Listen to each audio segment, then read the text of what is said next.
Salut la Bulls Nation, bienvenue sur French Bulls TV. On va parler de cette fabuleuse deadline et cette fabuleuse soirée d'hier où on a enchaîné cette deadline avec le match à Memphis. Et autant vous le dire tout de suite, j'ai les nerfs. J'ai les nerfs, quelque chose de concret quand même. Euh, Pas tellement par rapport au fait qu'on n'ait rien branlé à la deadline parce que tout le monde le savait, hein, on l'avait annoncé depuis des semaines qu'il allait rien se passer parce qu'on aime trop nos joueurs, on est trop attachés, et puis on est bien là, à la 9ème place, en dessous des 50% de victoire, c'est bien, on est cool.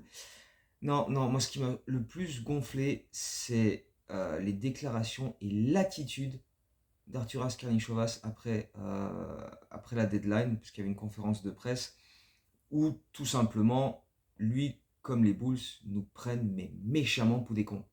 Mais méchamment pour des cons. Il y a des déclarations, mais hallucinantes, qui témoignent de l'incompétence absolument incroyable de nos dirigeants quand même, qui sont persuadés d'être dans le vrai alors qu'ils font tout de travers. Il y a des trucs, honnêtement, tu vois, regarde, tu vois, j'ai ressorti la balle anti-stress parce qu'ils m'ont gonflé, ils m'ont gonflé. La continuité, c'était le mot à la mode pendant un moment, elle est importante. Plein d'équipes, là, sur les dernières années, qui ont gagné des titres, qui sont allés en finale, qui sont régulièrement dans le dernier carré, ils ont une certaine régularité. Donc, il en faut. Mais, ce sont des équipes qui sont articulées autour d'une superstar ou qui ont un groupe jeune. À l'image, par exemple, de OKC qui monte en puissance. Tu sais que dans quelques années, voilà, ils vont être vrais parce qu'il y a Shai, il y a plein de bons joueurs, ils ont plein de bons pics de draft. Ok. Mais pas une équipe comme la nôtre, où nos trois principaux joueurs, tu en as deux qui sont bien au-dessus des 30 ans, et le troisième, non seulement il est souvent blessé, mais il a bien prouvé, encore plus cette année, qu'il n'était pas une option numéro 1, si ça n'avait pas déjà été prouvé avant. Donc, je trouve ça déjà, rien que le fait de garder ce groupe-là, je comprends pas. Je comprends pas. Parce que tu peux blâmer Reinsdorf, comme on l'a fait plein de fois, et tu peux toujours blâmer Reinsdorf, je serai toujours pour, oui, Reinsdorf mange toute la merde qu'on peut t'envoyer, parce qu'il pose des limites à son GM, etc., en disant faut absolument pas payer la taxe, tout ça, blablabla, tout ce que tu veux. Sauf que là, Karnichovas, il avait la possibilité de faire des moves qui n'auraient pas forcément impacté ça, mais sans forcément en plus affaiblir énormément l'équipe. Parce qu'il y avait des offres sur la table quand même, pour André Drummond, pour Caruso, voire pour DeRozan. Mais on a trop demandé en retour, et du coup on n'a rien trouvé de satisfaisant, donc on n'a rien fait. Euh, Par exemple, hier matin, donc le matin avant la deadline, qui était à 2 ou 3 heures de l'après-midi aux US, suivant à quel endroit tu étais, c'était 3 heures à Chicago, 2 heures à New York, vu les décalages. Le matin, dans un podcast, Woj dit que les Bulls, s'ils le veulent vraiment, ils peuvent récupérer 2 premiers tours de draft pour Caruso. Mais on l'a pas fait. On a dit non. Parce qu'on voulait des joueurs pour continuer de viser les playoffs. On ne cherchait pas à avoir des pics pour anticiper pour le futur, genre des pics pour la draft dans 4 mois ou celle de l'année prochaine, ou etc. Non, nous ce qu'on voulait c'était là, Arturas Karnisovas, il est focalisé sur entre maintenant et le mois d'avril. Qu'est-ce qu'on va faire? Est-ce qu'on va faire le play-in et ensuite ça va nous mener en playoff ou pas? Derrière, il y a des déclarations que je vais vous donner qui le prouvent, il n'est pas intéressé. Ou alors s'il l'est, il te dit tout le contraire. Et je vois pas bien l'intérêt. Donc, y a vraiment des trucs, mais qui sont hallucinants. Euh, on disait sur Caruso, les Bulls étaient prêts à le trader s'il y avait une offre extraordinaire qui arrivait. Mais tu espères quoi de plus que 2 pics de draft pour Caruso? Franchement. Là, c'était juste de la mauvaise volonté. C'était juste pour dire qu'en fait, bah, ils n'avaient pas envie de les bouger. Donc, du coup, ils ont mis des prix exorbitants. Exorbitants exprès pour rebooter toutes les équipes. Et du coup, bah, comme ça, ils gardent leurs joueurs et ils sont tout contents, quoi. Mais c'est pas grave. Mais c'est pas grave. Parce que selon Arturas Karnisovas, on est compétitif. Voilà. Arturas Karnisovas, il nous a dit qu'on était compétitif, qu'on avait un groupe solide, qu'on vise les playoffs et que les Bulls ont l'obligation, en tant que franchise dans une grande ville avec une grande fanbase, de rester compétitif. Rester compétitif? Parce qu'on est compétitif là, 24 victoires, 27 défaites. 9e de l'Est, on est bloqué 9e depuis 6 semaines. On est compétitif. Ça fait 15 mois qu'on n'a pas eu un bilan ne serait-ce qu'équilibré. Et on est compétitif. C'est ça être compétitif. Il a répété ce mot compétitif à chaque réponse pratiquement. L'an dernier, c'était continuité, toutes les réponses. Et là, c'était compétitif. Donc, je sais pas, il a, il a son petit dictionnaire. Et il dit, tiens, tiens, c'est sur la même page en plus. Compétitif, continuité. Bon, eh ben, non mais, honnêtement, je comprends pas. Et le pire, c'est que ce mec veut te faire des leçons en se gourant. Le mec te dit, on regarde le même classement, hein. On est à 3 victoires du 6e. Pardon? Ah non, du coup, non, du coup, je suis désolé, Arturas ne me regarde pas du tout le même classement. Parce que moi, quand je le regarde, le classement, le 6e, qui est Indiana, ils ont 5 victoires d'avance sur nous. Et eux, pour le coup, ils ont fait des moves à la deadline, voire avant la deadline, avec Siakam, etc. Donc eux, ils ont fait des moves pour s'améliorer. D'ailleurs, tu sais quoi? 7 des 8 équipes qui sont devant nous au classement à l'Est ont fait des moves pour s'améliorer. Pendant ce temps-là, Arthur Askarichovas te dit, parce que ça fait quand même 3 deadlines de février où il n'y a pas un joueur qui bouge, hein, il n'y a pas de trade, il n'y a rien. Lui te dit, c'est pas en faisant des trades à la deadline qu'on améliore nos équipes. C'est pour ça que du coup, quasiment toutes les autres équipes NBA ont fait des moves à la deadline, parce que du coup, eux, ils ne souhaitent pas s'améliorer.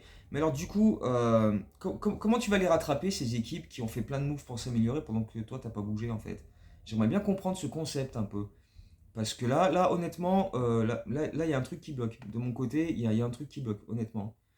Euh, je comprends pas. Et ensuite, il y a eu tellement de trucs, il y a eu tellement de trucs. Ensuite, il te dit, écoute bien, que c'est trop tôt pour juger ce groupe parce qu'il reste encore 30 matchs.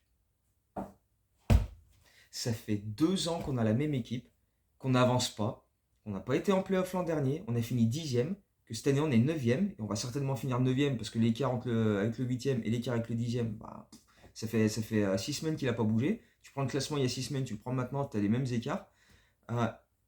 Et lui, il te dit, il reste 30 matchs, on jugera après.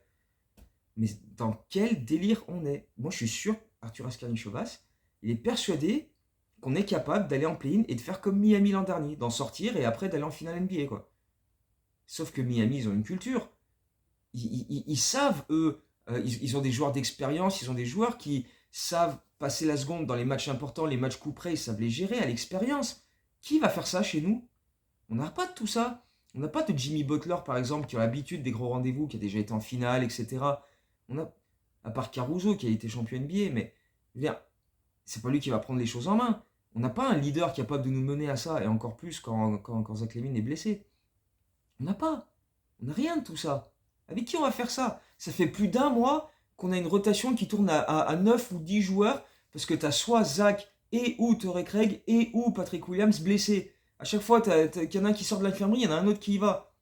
On tourne à 8-9 joueurs. On a deux joueurs qui sont les 2 joueurs qui ont joué le plus de minutes en NBA cette saison. En fin de saison, ils vont être déchirés. Ils vont être détruits. Kobe White et DeMar DeRozan, s'ils se blessent pas avant le play-in, mais ils vont être fracassés. Et là, non, il n'y avait pas moyen d'aller chercher un petit truc, un joueur, même pas forcément un grand nom, mais histoire d'offrir un peu plus de profondeur. Ou anticiper sur le futur, récupérer des pics de draft, sachant que tu en as quand même bazardé un paquet dans des trades pour DeRozan, pour Lonzo Ball, tu as des pics qui vont partir dans les prochaines années alors que ces joueurs-là sont même plus chez nous. C'est quand même extraordinaire. Sauf si DeRozan revient cet été. Et d'ailleurs, évidemment, en même temps, là, il n'allait pas dire oui, non, DeRozan, il se casse cet été.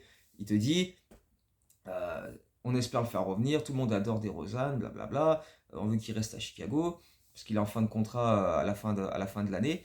Et le sujet a dévié sur le salary cap, parce qu'un reporter lui a dit, ok, c'est cool de vouloir faire revenir DeRozan, mais à un moment,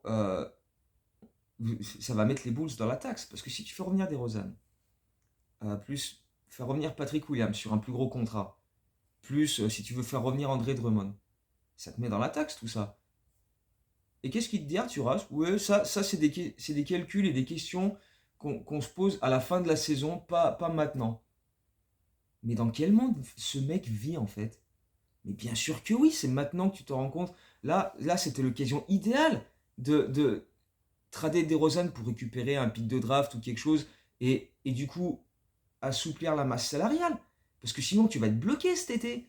Tu fais revenir tout le monde. Parce que, bah, t'as pas bien le choix, tu n'arrives pas à signer grand monde d'autres. Et personne ne veut venir les chercher.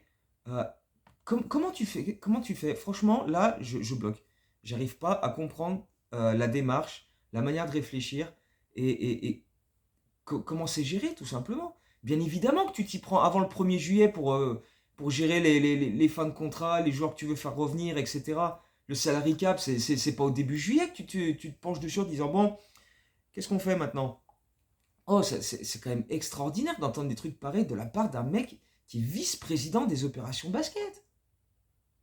Honnêtement, là, t'as les joueurs actuels, sachant que, en ce moment, déjà en ce moment-là, t'as 60 millions qui sont à l'infirmerie, parce que Zach LaVine s'est fait opérer aujourd'hui d'ailleurs, et Lonzo Ball ne sont pas là. À eux deux, ça fait plus de 60 millions de contrats. Euh, Comment tu fais? Parce que DeRozan, il touche 28 millions cette année. Si tu le fais revenir l'an prochain, même pour un peu moins, il faut prolonger Patrick Williams. Si tu veux faire revenir Drummond, etc., ça signifie que si tu fais revenir ces mecs-là, donc déjà tu repars avec la même équipe que ces 2-3 dernières années, qui, on le sait, hein, va être là, 8 9e, grand max. Donc super hein, pour la compétitivité, pour la continuité et tous les mots on sait que tu veux chercher. Mais en plus, tu payes la taxe pour la même équipe. Parce que les salaires augmentent pour chacun et ça va au-dessus de l'augmentation du salary cap. Donc c'est quoi comme délire là? C'est quoi le délire? Honnêtement, non, je te jure, je te jure. Donc là, il y a deux solutions. Soit, AK, il est totalement à côté de la plaque, il est dans un délire, mais absolument, mais il est perdu, et c'est grave. Soit il est parfaitement conscient de ce qui se passe, mais il se fout de notre gueule en nous soutenant que c'est génial d'être à la 9 place depuis des semaines. Et c'est grave aussi. J'arrive pas à décider lequel c'est le plus grave, pour tout te dire. Mais dans les deux cas, ça va pas du tout. Ça va pas du tout. Pour un mec qui t'a dit il y a des années, on est sérieux about winning, on n'accepte pas la médiocrité, là maintenant il te dit, oh, 24-27, 9ème de l'Est, on est compétitif. Non mais, sans déconner. Non, non, non, non, franchement. Moi, honnêtement, quand Karnišovas est arrivé, qu'il a fait venir Mark Eversley, etc., moi je pensais, tu vois, qu'on passait de Garpax à ces deux-là, je pensais qu'on arriverait à faire en sorte de plus être une équipe que les 29 autres équipes de la ligue regardent en disant mais c'est quoi ces baltringues, tu vois? C'est quoi ces clowns, ces mecs qui servent à rien? Je me rappelle de, comment il s'appelle, Rick Carlisle, qui était encore au Mavs à l'époque, qui disait je déconseille à n'importe quel coach de les signer aux Bulls, parce que si t'es coach dans cette équipe, t'es traité comme de la merde, etc. Tu vois, la réputation qu'on avait à l'intérieur de la ligue était exécrable. Les joueurs, ils venaient pas chez nous. D'ailleurs, depuis, à part des sign and trade, voilà, on n'a pas. Voilà. Euh, et là, c'est pareil, rien n'a bougé. Échec total. Franchement, je suis déçu, mais d'une puissance incroyable. Parce que forcément, quand ils sont arrivés, on a tous mis nos espoirs en eux en disant putain, ça va changer les choses, enfin, ça bouge. Et 4 ans plus tard, bah, en fait, le constat, il est invraisemblable. Il est hallucinant. Les autres dirigeants, quand ils appellent les Bulls, là, pour les mecs qui ont appelé pour Caruso, pour Drummond, quand ils ont entendu ce que répondaient Karnišovas et Eversley, mais ils ont dû halluciner. Ils ont dû halluciner. Et forcément, ils se sont penchés vers d'autres trucs. Là, quand tu vois euh, quand ça disait qu'il y avait des discussions avec Zach LaVine de la part des Pistons, que les Bulls disaient ah, on prend Bogdanovic et puis un joueur au choix entre Jalen Duren, Jaden Ivey, etc. Les Pistons, ils ont fait mais allez crever. Ils ont envoyé Bogdanovic au Knicks, ils ont récupéré une bien meilleure contrepartie, ils ont dû rappeler Karnišovas pour dire mais va te faire foutre, connard. Mais sans déconner. Mais où on vit? Où on vit? On est pris pour des cons par ces mecs-là et eux aussi nous prennent pour des cons. C'est juste extraordinaire. Ne pas bouger, ne pas faire d'opération en disant oui on a reçu des appels mais il n'y a rien qui nous convenait. Mais parce que à aucun moment tu as essayé de faire en sorte que quelque chose te convienne.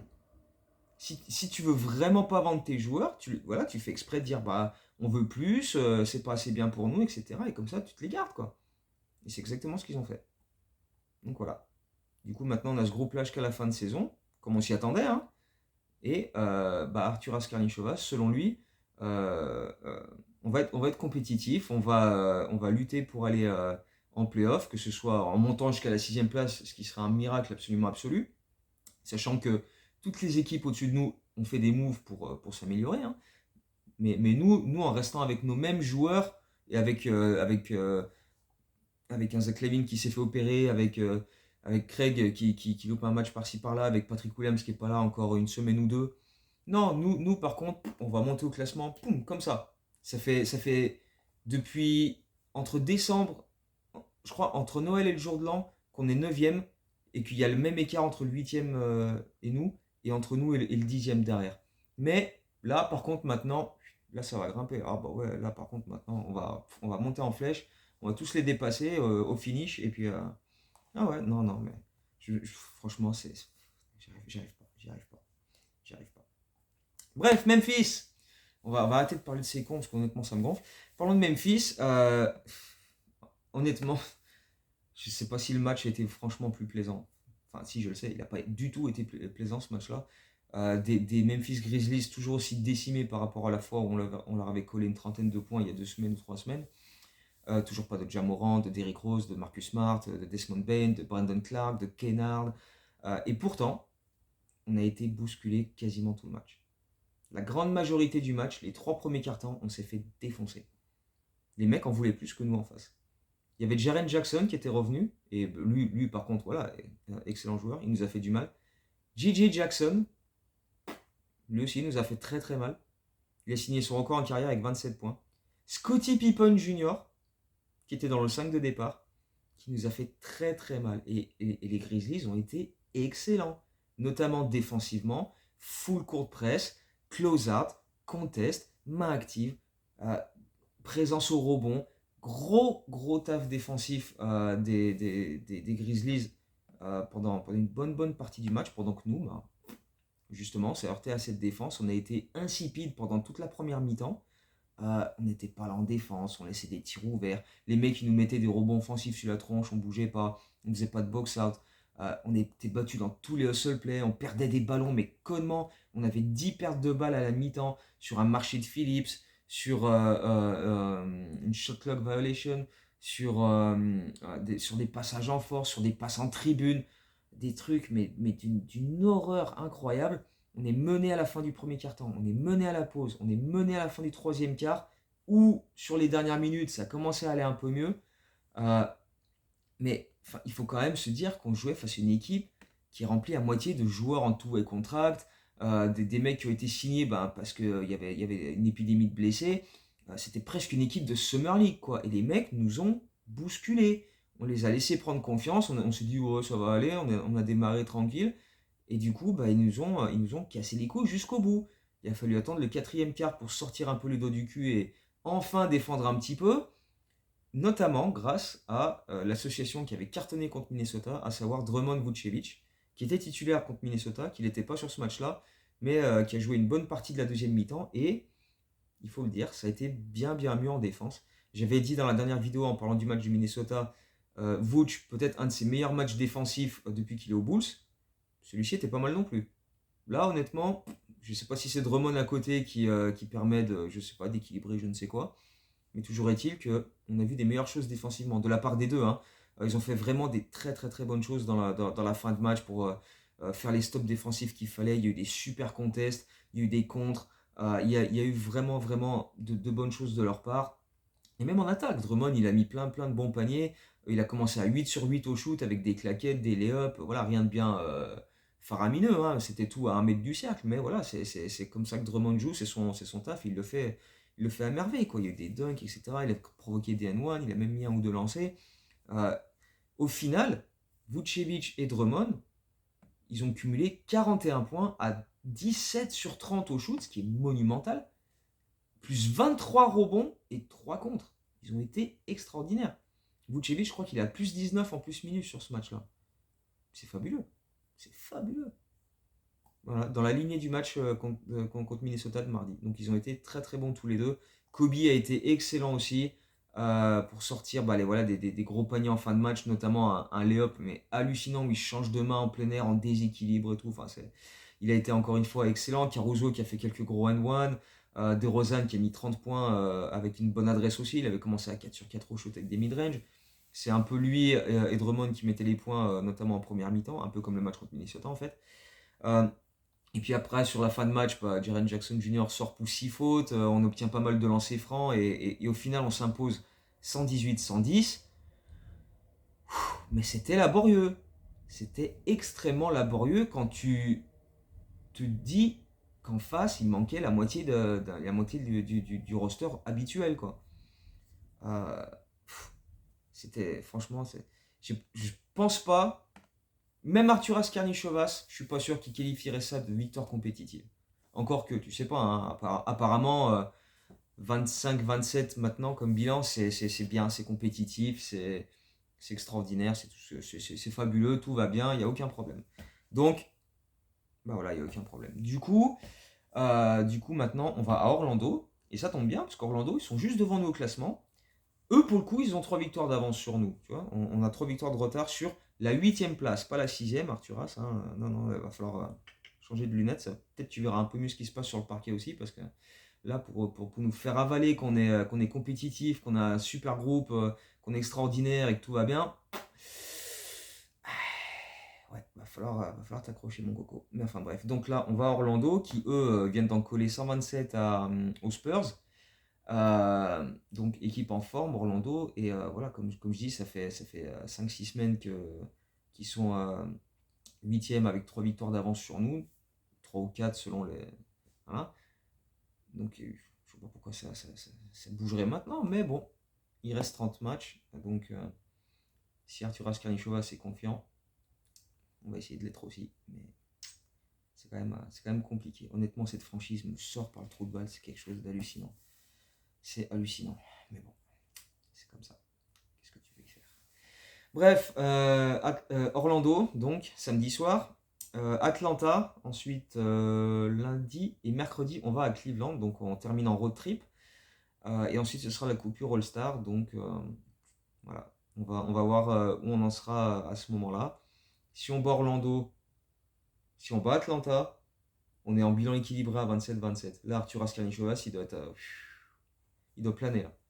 Il doit se dire, imagine, on arrive au All-Star Game avec un bilan à juste une défaite en dessous, ou voire même si on gagne à Cleveland, parce que là, dans sa tête, c'est bon, on va tout gagner. Donc, c'est bien Arturas, c'est bien Arturas. Bref, on fera la prochaine vidéo sûrement après Atlanta, parce que je pense pas que j'aurai le temps après Orlando. Mais voilà, on va débriefer ces victoires compétitives et ce push pour les playoffs comme il nous l'a tellement bien vendu. Parce que ouais, il nous a quand même dit ça. Hein. Quand on lui a demandé qu'est-ce que vous vendez aux fans des Bulls, il a dit je leur vends une équipe compétitive qui va lutter dur pour aller en playoff et faire un coup une fois en playoff. Et ben pour l'instant, j'achète pas. J'aime autant te le dire. Donc, va falloir me montrer autre chose que ce que j'ai vu ce soir à Memphis. J'aime autant te le dire.